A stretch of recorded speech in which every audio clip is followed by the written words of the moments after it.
Innal hamdalillah nahmaduhu wa nasta'inuhu wa nastaghfiruh wa na'udzu billahi min syururi anfusina wa min sayyiati a'malina may yahdihillahu fala mudhillalah wa may yudlil fala hadiyalah.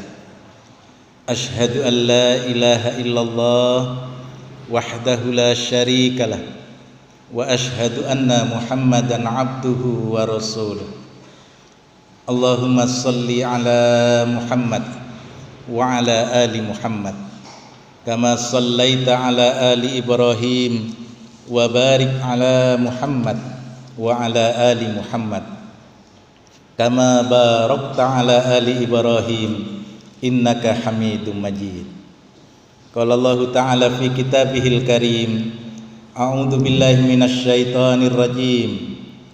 Ya ayyuhalladzina amanu taqullaha haqqa tuqatih wa la tamutunna illa wa antum muslimun.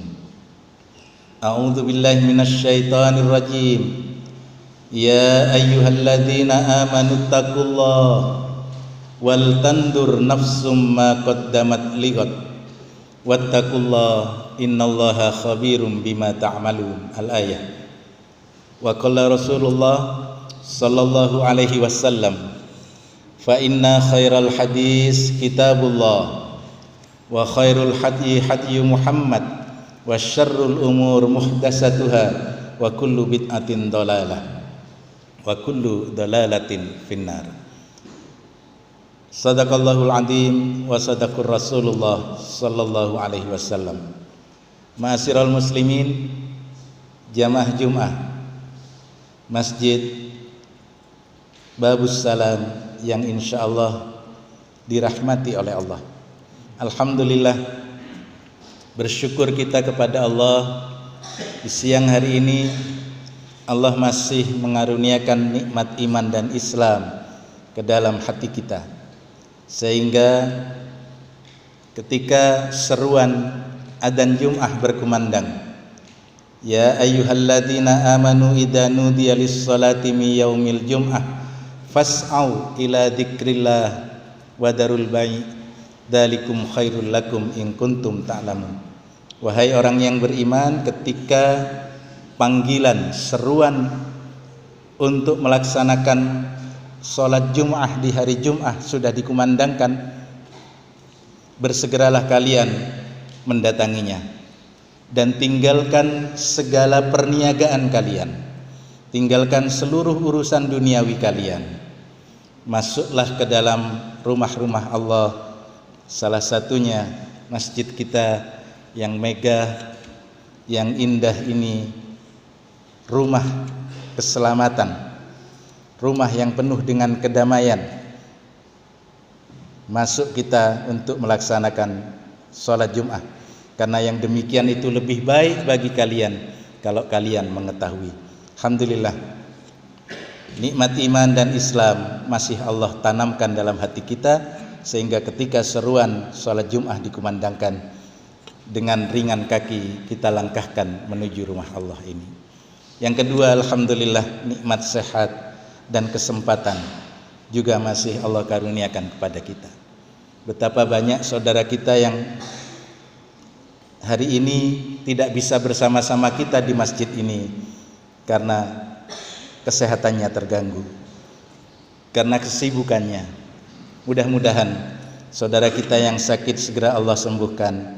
Mudah-mudahan mereka semua yang sedang sibuk dengan urusan duniawinya segera Allah kembalikan dan Allah beri kemudahan untuk bersama dengan kita melaksanakan salat di masjid yang kita cintai dan di rumah Allah dimanapun berada.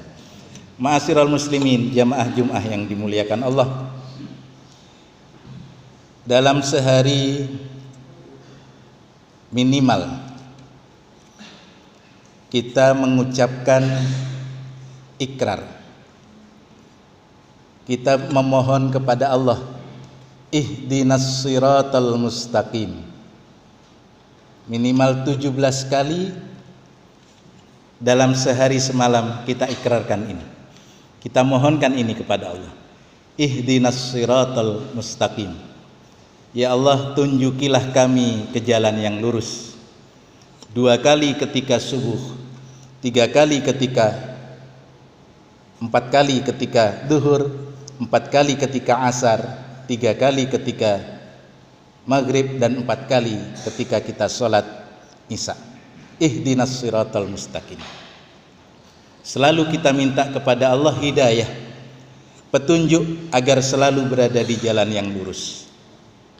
Rasulullah Shallallahu Alaihi Wasallam menjelaskan mengenai jalan yang lurus ini, beliau memberikan gambaran. Jadi beliau menggaris di tanah 1 garis lurus. Kemudian di kanan kirinya ada cabang-cabang. Kata Rasulullah Shallallahu Alaihi Wasallam, inilah garis yang lurus. Hada siratal mustaqim. Di ujung garis ini ada penyeru yang memanggil-manggil, kemarilah, ikutilah jalan ini. Jalan untuk menuju keselamatan. Ihdinas siratal mustaqim.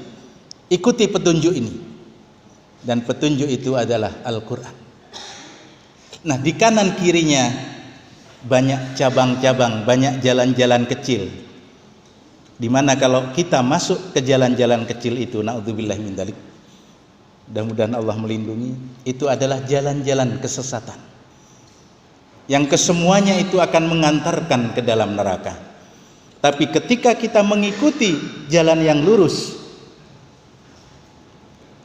yang dipanggil, diseru dengan petunjuk Al-Quran, insya Allah kita semua akan menjadi ahlul jannah, ahli surga, bersama dengan keluarga kita semua, dirahmati oleh Allah untuk menempati surganya kelak. Amin, Allahumma amin. Jadi Rasulullah Shallallahu Alaihi Wasallam menggambarkan bahwa jalan yang lurus itu adalah jalan mengikuti petunjuk dari Allah dan Rasulnya. Setiap tahun ada saja upaya yang akan menggelincirkan kita dari jalan yang lurus itu. Di akhir tahun ini, Bapak, Ibu, jamaah yang dimuliakan Allah, ada satu peristiwa, yaitu memperingati kelahiran Nabi Isa alaihissalam, atau biasa disebut dengan Yesus Kristus atau peringatan Natal.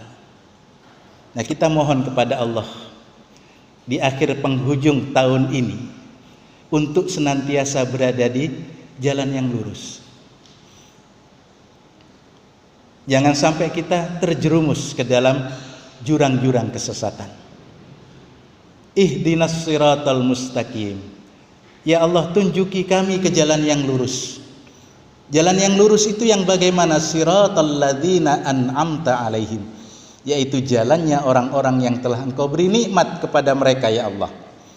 Jalannya para nabi, jalannya para rasul, jalannya para siddiqin. Ghairil maghdubi alaihim, bukan jalannya orang-orang yang Engkau murkai, waladdallin, dan bukan pula jalannya orang-orang yang sesat. Ketika Rasulullah menjelaskan mengenai akhir penghujung dari surah Al-Fatihah ini, siapakah al-maghdub? Siapakah orang yang dimurkai oleh Allah? Rasulullah menjawab, al-maghdub fahuwal yahud. Yang dimurkai oleh Allah adalah orang-orang Yahudi. Mereka mengetahui kebenaran, mereka mengetahui hukum-hukum dari Allah, mereka banyak mengenal para nabi dan Rasulullah, tapi mereka meninggalkan para nabi dan Rasulullah. Bahkan sebagian dari nabi dan Rasulullah itu ada yang mereka bunuh. Makanya Yahudi ini, kata Rasulullah, al-maghdub fahuwal yahud waladdallin, dan bukan jalannya orang-orang yang sesat. Siapakah ad-dallin di sini? Rasulullah menjawab, ad-dallin, ad-dall fahuwan nasara dallu wa adalla say. Orang yang sesat adalah Nasara, mereka sesat dan menyesatkan yang lain. Karena itu jamaah yang dimuliakan Allah, saya awali tadi dengan penghujung surah Al-Fatihah ini di akhir tahun. Karena apa? Banyak sekali pintu-pintu yang bisa menjerumuskan kita, yang akan menipu kita, yang akan melenakan kita, sehingga kita nanti akan berperilaku seperti perilaku Yahudi maupun Nasrani. Na'udzubillah min dzalik. Kenapa saya ingatkan jangan sampai kita di akhir ujung tahun ini jangan sampai ikut-ikutan menjadi orang yang seperti Yahudi atau Nasrani. Yahudi menolak kenabian Isa alaihissalam. Orang Yahudi menolak kenabian kerasulan Nabi Isa alaihissalam.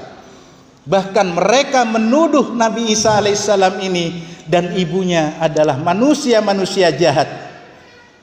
Digambarkan oleh Allah dalam Al-Quran surah Maryam ayat yang ke-28.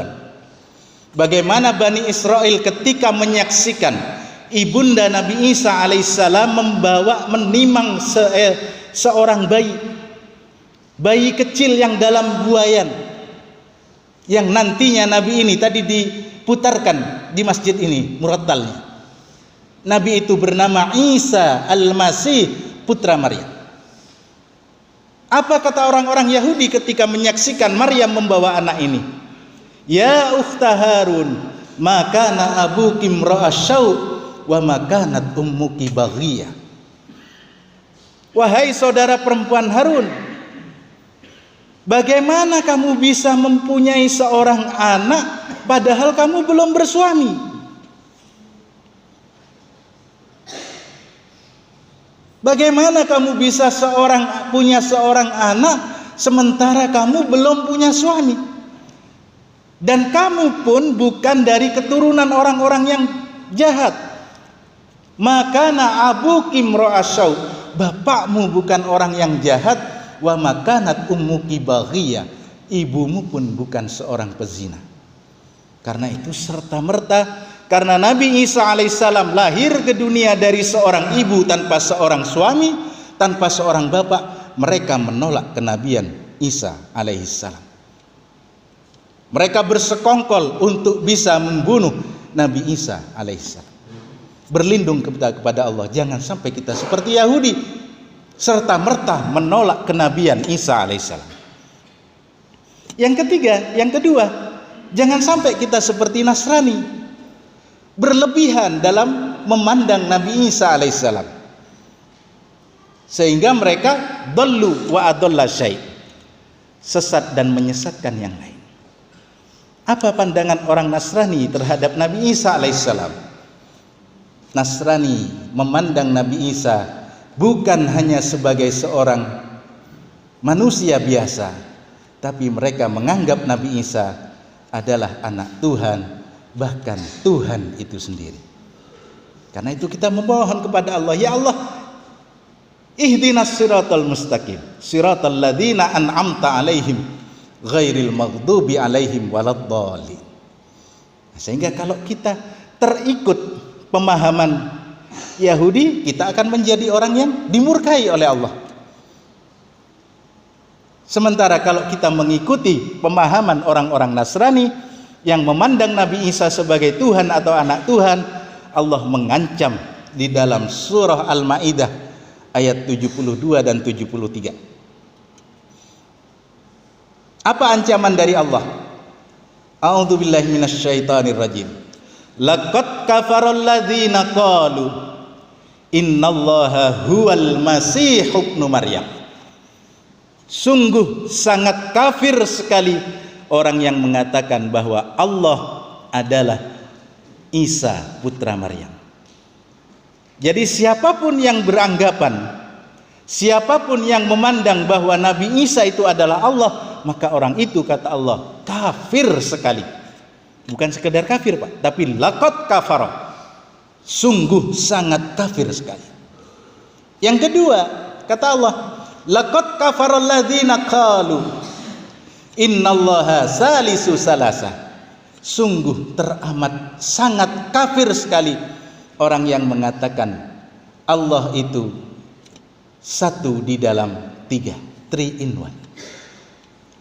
Salisu salasa. Jadi kalau ada yang menyekutukan Allah dengan Uzair, sebagaimana orang-orang Yahudi mengatakan bahwa Uzair ini adalah anak Allah, dan yang menyekutukan Allah dengan Isa putra Maryam, maka mereka ini adalah orang-orang yang sangat kafir sekali, kata Allah.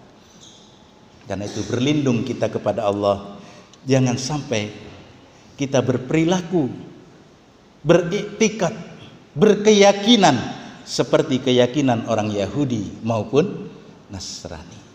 Sebagai seorang muslim, kita harus kekeh, harus kukuh, harus teguh pendirian bahwa Islam adalah satu-satunya agama yang benar yang diturunkan oleh Allah kepada para nabi dan rasulnya. Risalah ini mulai didakwahkan, mulai disampaikan sejak periode Nabi Nuh alaihissalam sampai Nabi Isa alaihissalam, dan ditutup terakhir oleh Nabi Muhammad sallallahu alaihi wasallam. Ketika haji wada turun wahyu kepada Rasulullah, al-yauma akmaltu lakum dinakum wa atmamtu alaikum nikmati wa raditu lakumul islami dina. Pada hari ini telah aku sempurnakan nikmatku kepadamu, telah aku cukupkan seluruhnya kepadamu Muhammad, dan aku ridhoi Islam menjadi agama. Jadi itu adalah stempel dari Allah bahwa seluruh risalah para nabi sudah berakhir ketika Allah menyatakan innad dina indallahil Islam. Hanya Islam satu-satunya agama yang diridhoi di sisi Allah. Karena itu kita harus teguh pendirian, Pak. Jangan sampai terbawa arus berperilaku seperti perilaku Yahudi maupun berperilaku seperti perilaku Nasrani. Kata Rasulullah sallallahu alaihi wasallam, "Walladzi nafsi biyadihi la yasma'u bi rajulan min hadhil ummah yahudiyan aw nasraniyan summa la yu'minu bi illa dakhalan nar." Demi Allah yang jiwaku berada dalam genggaman kekuasaannya, kata Rasulullah, la yasma'u bi rajulan min hadhil ummah, tidaklah laki-laki dari umat ini mendengar tentang kedatanganku, tentang risalah yang aku bawa, tentang kenabian dan kerasulanku. Apakah dia seorang Yahudi ataukah dia seorang Nasrani, thumma la yu'minu bi, kemudian dia tidak beriman kepadaku, tidak menjadi pengikutku, tidak menjadi seorang muslim dan mukmin, kata Rasulullah, illa dakhalan nar, kecuali akan Allah lemparkan ke dalam api neraka. Mudah-mudahan Allah merahmati kita, memberikan taufik dan hidayah kepada kita dan keluarga kita untuk hidup di dalam Islam dan wafat pun dalam keadaan sebagai mukmin dan muslim. Aqulu qauli hadza astaghfirullahal adzim innahu huwal ghafurur rahim.